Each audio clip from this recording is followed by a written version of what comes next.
gente, um material que ele conversa com essa cobertura intensa que a gente vem fazendo sobre a escolha do presidente Luiz Inácio Lula da Silva para essa próxima vaga do Supremo Tribunal Federal. Escolha essa que, ao fim, ficou em torno do nome de Flávio Dino. Flávio Dino foi o escolhido. Só que tem um debate importante que, diante de todos os aspectos relacionados a isso, a gente acabou deixando um pouco de lado aqui no Bastidores, mas a gente fez questão de trazer hoje. O Supremo Tribunal Federal, gente, ele tem 132 anos de história. Ao longo desse tempo, né, essa instituição centenária teve 171 ministros. A gente está agora na expectativa sobre a confirmação ou não do nome de Flávio Dino. Mas, considerando que ele vai ser aprovado, né, mesmo com a aprovação de Flávio Dino, esse nome que chega à corte não vai mudar um quadro que vemos no STF, não vai mudar o cenário que é a maioria não, gente, quase todos mesmo desses nomes foram nomes de homens e de homens brancos. A gente preparou um levantamento que contou com a participação aqui da nossa equipe, para que vocês possam ver do que a gente está falando. Ah lá, 171, esse número que vocês veem aí em cima, é o número de ministros que ao longo de toda a história do Supremo Tribunal Federal passaram por ali. E aí a gente vê, 168 homens desses 171. Então, Flávio Dino chegando, teremos 172 e 169 homens. Só tivemos 3 mulheres, nenhuma mulher negra. E tivemos, olha, desses 168 homens, 3 negros. Gente, quando você olha ali naquela pizza, né, você vê proporcionalmente, olha como fica. 98,2% são é o que a gente tem de referência para homens brancos que ocuparam a corte. É um desnível que a gente já sabia que era evidente. Essa conversa sobre a representatividade na Suprema Corte, ela se deu quando havia ali uma pressão muito grande para que Lula pudesse indicar uma mulher e pudesse indicar uma mulher negra. E o fato é que quando Lula opta pelo nome de Flávio Dino, a gente tem, de fato, algumas lacunas.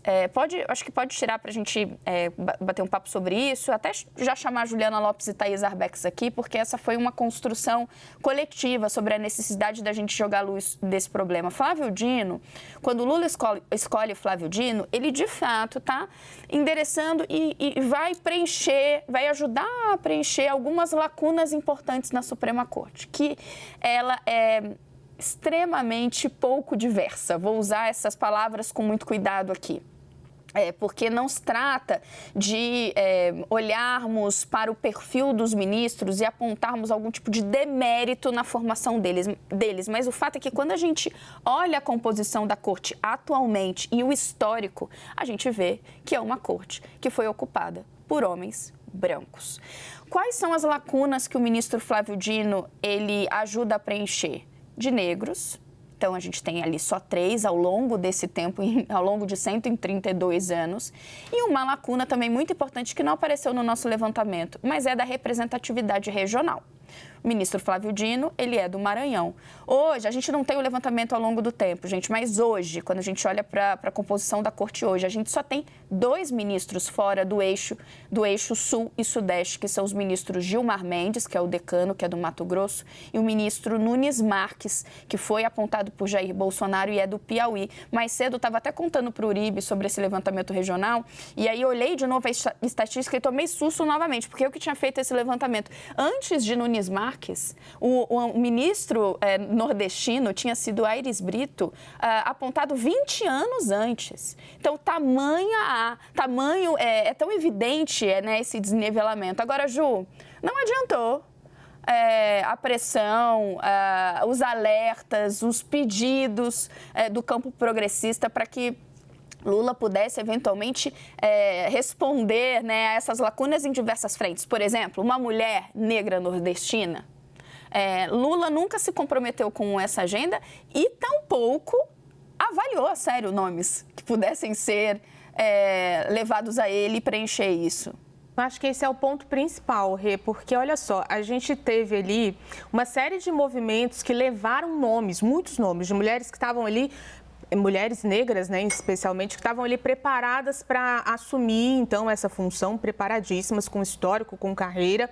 Mas o que a gente viu do presidente Lula, foi uma recusa de tratar essa questão da representatividade, até quando era questionado, assim, por vários momentos, os jornalistas perguntaram e ele disse que era uma questão que não estava ali sendo colocada naquele momento, na hora de se analisar esse perfil. E esse que é o ponto importante. Dino, por exemplo, ele se autodeclara um homem pardo, né, ali para a Justiça Eleitoral, mas a gente está falando de colocar isso como uma questão importante na hora de se considerar um nome para isso. O que a gente viu foi que o presidente da República, ele nem mesmo sentou com essas pessoas. A gente teve vários movimentos sociais de mulheres negras, inclusive, que levaram ali listas e mais listas com mais de 20 mil nomes de mulheres que estavam aptas. E eu acho que essa questão de não sentar para conversar, não considerar essa questão, ela é muito forte. A gente está falando de um judiciário, estamos falando do Supremo Tribunal Federal, mas uma realidade para o judiciário inteiro, né, que vem ali dos desembargadores até a Suprema Corte. A gente está falando de um lugar em que as mulheres não atuam. Tem cidades, inclusive a CNN mostrou esse levantamento, em que não há mulheres no judiciário, estados inteiros que não há mulheres no judiciário, e a gente está falando de uma redução de uma cadeira que significa muito, né? Foi muito tempo para ser conquistada. Então, assim, não levar em consideração o debate, não sentar, não conversar sobre isso, é uma trava que não se esperava de um governo que subiu a rampa ali, né, levando consigo vários representantes da diversidade, mas ela não está sendo considerada nesse momento. O ponto é esse, não sentou para ouvir, porque o ministro Padilha se reuniu com pelo menos 2 mulheres e Luiz Inácio Lula da Silva não levou nem em consideração os nomes. Eu publiquei outro dia nas redes sociais uma crítica em relação a isso, em várias pessoas, mas isso não é um critério constitucional e etc. Só que a Suprema Corte avalia questões que são caras, como, por exemplo, a discriminação racial, E, por outro lado, também a questão do aborto, a descriminalização do aborto. E nós temos, como sempre, homens brancos julgando questões que não fazem referência nenhuma a eles. Então, a Suprema Corte tem de ser diversa, sim, porque ela está julgando questões diversas, de pessoas que conhecem o problema a fundo. Temos pessoas que não conhecem esses problemas a fundo, que não estão, então, que estão tomando decisões que acabam interferindo na vida de todos os brasileiros. Thais Arbex, você que acompanha muito próximo, de uma maneira muito próxima ao Supremo Tribunal Federal, você considera que a falta de diversidade, ela acaba afetando alguns julgamentos da Corte? Uribe, sim, acho que é um debate que a gente nunca vai cansar de fazer e não devemos cansar de fazer, porque não é uma questão que diz respeito apenas ao Supremo, mas sim a todos aos outros poderes, né? A participação feminina e a participação de mulheres negras é muito pequena, não só no judiciário, mas também na nossa política, no Congresso Nacional, no Executivo, na esplanada dos ministérios. Mas tem um dado bastante interessante, como você disse, quando a gente circula ali nos bastidores do Supremo, é muito interessante ver que não é por falta de opção, muito pelo contrário. Existem gabinetes ali no Supremo Tribunal Federal em que as principais funções são exercidas por mulheres. O que eu quero dizer com isso? Quero dizer que chefias de gabinete, juízas auxiliares de ministros são mulheres. No gabinete do ministro Dias Toffoli, por exemplo, toda a hierarquia é feminina. Então, não é falta de opção. Elas estão trabalhando, elas apenas não têm espaço. Acho que é isso, elas não aparecem. No fim das contas, muitas mulheres estão dentro do Supremo, mas elas não conseguem chegar no topo, elas não conseguem chegar naquela cadeira, não conseguem sentar no plenário do Supremo Tribunal Federal. Acho que a gente precisa olhar para isso de maneira mais, com um olhar mais atento, olhar com lupa, enxergar que essas mulheres, elas estão por trás de muitas das decisões dos ministros. No fim das contas, são elas quem preparam todas aquelas decisões, mas elas não têm o rosto conhecido, o nome conhecido. Não sabemos que elas existem. Acho que isso é bastante interessante. Quero só chamar a atenção, gente, que a primeira mulher que foi nomeada para a Suprema Corte foi Ellen Grace em 2000, pelo então presidente Fernando Henrique Cardoso.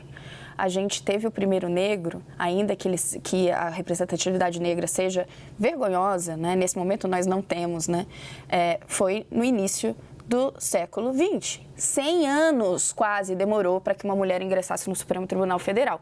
É esse o tamanho do problema. Então, não adianta o governo falar que vai sim, né, buscar dar um olhar para a representatividade de gênero, Lula bater bumbo dizendo que aprovou aquela proposta para que haja equidade de salário no mercado de trabalho. Quando chega nessa hora, no poder decisório, não se leva isso em consideração.